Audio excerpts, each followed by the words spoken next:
আজকে মাত্র কয়েকটা উপকরণ দিয়ে বানাবো চকলেট কেক, আর তাও আবার ওরিও বিস্কিট দিয়ে, যেটা খুবই ঝটপট তৈরি হয়ে যায়।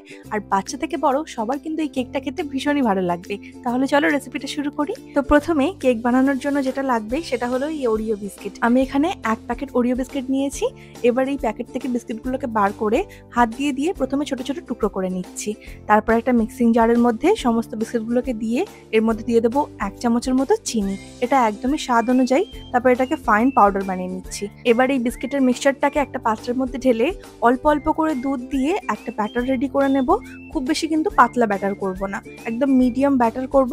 এর মধ্যে দিয়ে দেবো 1 চামচের মতো বেকিং পাউডার। এখানে বেকিং সোডা লাগবে না, জাস্ট বেকিং পাউডার হলেই হবে। তারপর আবারও একটু আলতো হাতে মিশিয়ে নিচ্ছি। এবার আমি এখানে নিয়ে নিয়েছি একটা স্কোয়ার কেক টিন। এখানে তোমরা যে কোনো শেপের কেক টিন নিতে পারো। স্কোয়ারটা নিয়েছি।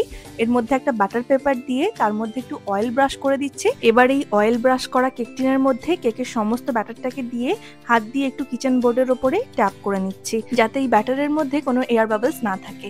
এবার এটাকে আমি বেক করব কড়াইতে। তোমরা চাইলে এটাকে ওভেনেও বেক করতে পারো। আমি কড়াইতেই বেক করেছি। সময় লেগেছে 30 থেকে 35 মিনিটের মতো।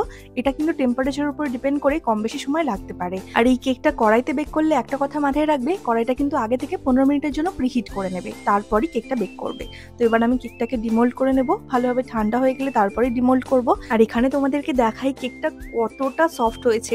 এই কেকটা বানানো যেমন সহজ, খেতেও কিন্তু দুর্দান্ত লাগে। এবার এখানে আমি নিয়ে নিয়েছি অল্প একটু ডার্ক চকলেট। এটাকে আমি মেল্ট করব, সাথে দিয়ে দেবো এর মধ্যে অল্প পরিমাণে একটু বাটার, দেবো অল্প একটু দুধ। এবার এটা ডাবল বয়লার প্রসেসে মেল্ট হয়ে গেলে ভালো করে মিক্স করে নিচ্ছি। আর এই মেল্টেড চকলেটটাকে আমি দেবো কেকের ওপরে, কারণ এইভাবে যদি একটু কেকের ওপরে চকলেট দিয়ে খাই সেটা কিন্তু খেতে আরো বেশি ভালো লাগে এবং দেখতেও অনেকটা দোকানের মতো হয়। তো আমি এখানে এই মেল্টেড চকলেটটাকে এবার কেকের ওপরে দিয়ে দিচ্ছি। এটাকে ফুল কভার করে দেব। আর এখানে কেকের চারিপাশে যে এক্সেস চকলেটটা পড়ে আছে, সেটা হলো চকলেটটা যখন সেট হয়ে যাবে তখন তোমরা এটাকে উঠিয়ে নেবে। তো এবার আমি কেকটাকে স্কোয়ার শেপে সমানভাবে টুকরো করে নিচ্ছি।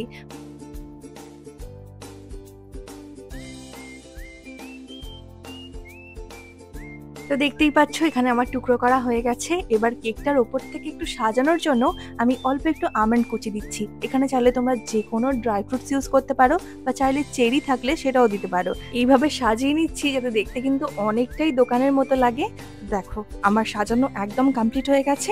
এবার যেটা করতে হবে সেটা হলো এই কেকটাকে কিছুক্ষণের জন্য ফ্রিজে সেট হওয়ার জন্য দিতে হবে। যেহেতু হাতে আমার একদমই সময় নেই, তোমাদেরকে ভিডিওটাও শেষ করতে হবে, দেখাতেও হবে, তাই আমি কিছুক্ষণের জন্য একটু রেখেছিলাম ফ্রিজে। তার মধ্যেই আমি তোমাদেরকে সার্ভ করে দেখিয়ে দিচ্ছি।